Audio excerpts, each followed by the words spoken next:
Aš girdėjau, kad triukšmas kenkia ausims. Gal galite papasakoti truputėlį apie klausą? Klausos organas yra sudarytas iš 3 dalių.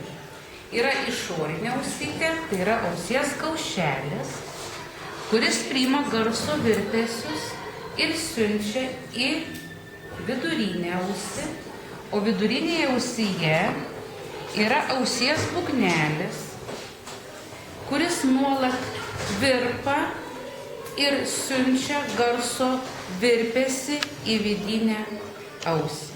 O vidinė ausis perduoda informaciją į smegenis, kur vyksta garso suvokimas.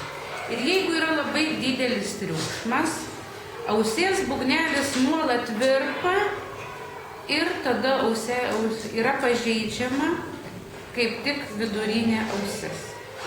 Ir silpnėja dėl to klausa.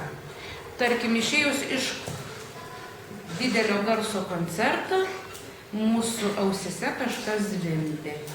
Tai yra todėl, kad nuolat mūsų ausies būgnelis.